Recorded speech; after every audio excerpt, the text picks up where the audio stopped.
Karena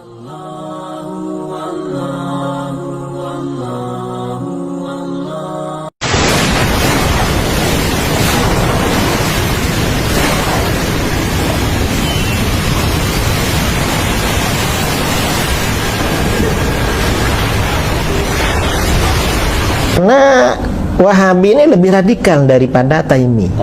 Iya. Dan Taimi ini kan setelah meninggal memang pemikirannya kan mati. Dihidupkan lagi oleh pendiri Wahabi ini. Dan nama ini juga dipakai oleh mereka kok. Ulama-ulama Wahabi di dalam kitab-kitabnya menyebut bahwa Wahabi ini merupakan anugerah dari Allah. Untuk membersihkan, anugerah dan hadiah yang luhur. Cuma sekarang pengikutnya malu dengan nama Wahabi. akhirnya Pakai Salafi. Padahal gurunya bangga dengan nama Wahabi.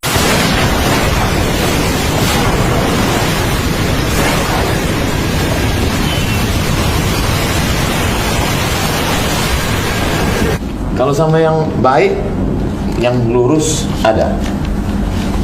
Kalau yang lurus itu Wahabi itu gak ada yang lurus lah. Memang apa ya?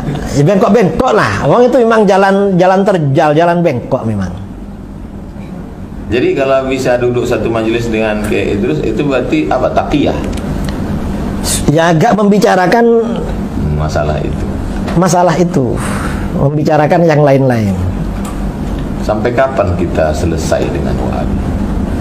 Mungkin sebentar lagi selesai. Sebabnya? Kan sudah gaduh di Saudi. Oh, ya dana. Sudah. Ya mudah-mudahan lah segera bertaubat. Saya katakan kita kalau ada hal-hal orang menginformasi tentang si fulan itu begini atau yayasan itu begini, sekolah ini, cek langsung ke sini. Yang anehnya memang gini, kenyataan di mana-mana. Yang menuduh itu tidak pernah muncul ke tempat ini sebetulnya itu. Tidak pernah dengar itu. Saya punya banyak yayasan Pak se-Indonesia. Dituduh macam-macam. Saya katakan, pernah nggak datang ke tempat itu Anda mendengar kajiannya? Kalau Anda curiga tentang saya, ambil di YouTube itu banyak kajian saya. Tulisan saya banyak. Saya pernah nulis tentang ISIS, sebab munculnya terorisme dan penangkalannya. Segi-segi pelanggaran terorisme terhadap syariat Islam. ISIS dalam pandangan akidah Ahlussunnah wal Jamaah. Kemudian pandangan politik Ahlussunnah terhadap penguasa. Kan kita dituduh ini anti penguasa. Saya kupas itu. Kemudian apa itu Wahabi? Dan kan sering juga dituduh ini. Itu Jabr Rahmah aliran Wahabi. Kemudian juga terakhir saya tulis. Itu jurnal resmi, bisa dicari di internet. Di jurnal Istidlal Imam Syafi'i. Terakhir adalah klarifikasi Syekh Muhammad Wahab terhadap tuduhan-tuduhan. Di masanya yang pada hari ini masih dikembangkan tuduhan-tuduhan itu. Sudah itu dijelas dan dijawab. Dan saya juga pernah kumpul dengan Bakas Selampol, Pak. Sama dengan tuduhan itu. Tuduhan-tuduhan yang nggak jelas itu. Saya bawa itu makalah-makalah saya dan rekaman video saya tantang. Ini Pak, ini bukti bagaimana kami itu radikalisme atau tidak.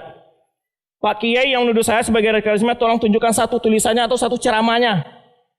Satu tulisan satu ceramahnya yang membahas tentang kesesatan terorisme radikalisme sampai ke akar-akarnya. Bukan sekadar ngomong sesat-sesat, tapi tidak menjelaskan apa, di mana sesatnya. Dan saya katakan, dan beberapa kali di berbagai media saya katakan, tidak ada dakwah yang benar-benar menghadapi terorisme, radikalisme dari dakwah yang kita bawa. Lihat, TV Roja itu pada umum apa isinya? Radio dan seterusnya. Boleh dilihat. Tidak ada sidik pun kita mempertimbangkan. Demonstrasi aja kita tidak bolehkan. Demonstrasi. Kita tidak bolehkan itu. Kok itu radikalisme? Nah, sabatuahnya, dan sering ambo sawikan, sebetulnya bukan khilaf pendapat, tapi khilaf pendapatan. Turun pendapatan, Pak. Kalau orang kanai tahunan kebenaran itu turun pendapatan. Yang masalah begitu. Menurut informasi tadi dari salah seorang pengurus yayasan, karena sekolah kita ini bermutu, lalu sekolah-sekolah lain anak-anak yang juara masuk ke sini. Akhirnya mereka kurang murid. Ini yang bikin cemburu sebetulnya. Ini memang kesalahan Yayasan Ar-Rahmah ini. Kenapa skalanya bermutu? Itu salahnya. Salahnya di situ, Pak. Di mana-mana begitu. Saya pernah di Madura, di Sumeneb itu berdebat dengan Isur Lamli. Yang itu tokoh NU itu. Saya pernah berdebat dengan dia. Saya itu diundang tanpa diberitahu. Dijebak. Disediakan video. Sampai sekarang nggak berani menyebarkan videonya, Pak. Nggak berani menyebarkan videonya. Karena saya bantah semua tuduhan-tuduhan fitnah dia. Tidak pernah berani menyebarkan videonya. Tuduhan-tuduhan ini nggak ada bukti sebetulnya. Suka mengkafirkan, memang mudah mengkafirkan orang. Tidak mudah itu. Sebagaimana Pak Mui tadi menjelaskan, nggak boleh menyesatkan orang itu nggak mudah. Kalau tidak sesat Anda yang lebih dahulu ditarik ke neraka itu, dipentak pertanggungjawaban di hadapan Allah Subhanahu Wa Taala. Jadi kita tidak jangan gampang mengkafir. Nggak ada kita mengkafir-kafirkan. Ya, maka ini saya katakan kembali, tolong kepada pihak keamanan apapun saja, saya katakan di mana kadang-kadang tolong satu kompi Intel hadir di kajian-kajian saya nggak masalah. Satu kompi Intel dah, kirim. Ada yang curiga nggak? Silakan. Saya katakan nggak ada, kita ini terbuka, nggak ada tertutup. Bahkan setiap kajian ini saya tanya tadi ke pengurus, dia undang nggak? Pejabat-pejabat diundang Ustaz, termasuk Kemenak, tapi nggak pernah datang. Loh, gimana caranya? Datang ke sini dengar pengajiannya, rekam, ada yang salah, panggil si penceramah itu. Oh, ini salah kajian kamu ini. Gitu. Jangan gentleman, jangan fitnah-fitnah. Karena saya mulai dengar, ya, mulai diisukan sebagai aliran Wahabi, mulai diisukan sebagai radikalisme, dan itu dulu awal-awal saya ke sini saya sudah bilang waktu itu. Kalau ada tuduhan-tuduhan, tolong panggil para ustaz ke rumah saya kalau ada kecurigaan. Ya, itu sedikit mukadimah saya jelaskan, ya.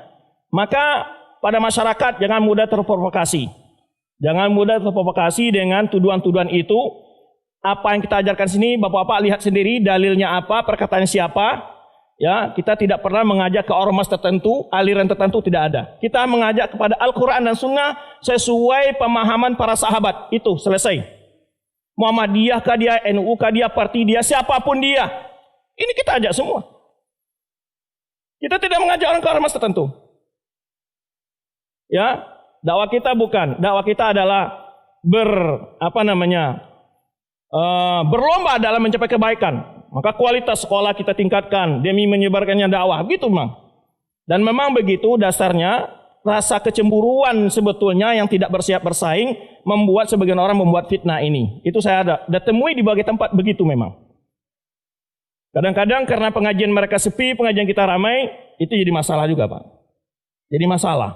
Terutama kadang-kadang infaknya berkurang katanya.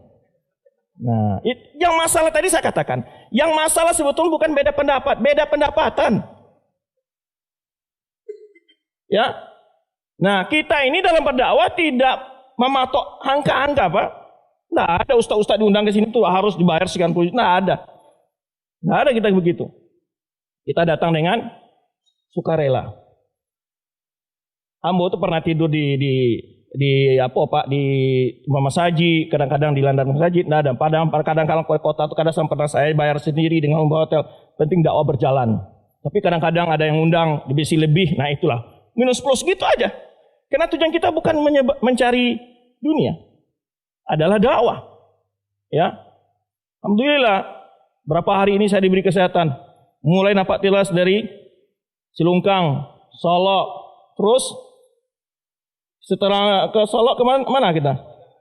Padang langsung Bukit Tinggi langsung ke Padang Panjang tadi jam 11 selesai langsung ke Painan. Semua kesehatan diberikan Allah Subhanahu Wa Taala.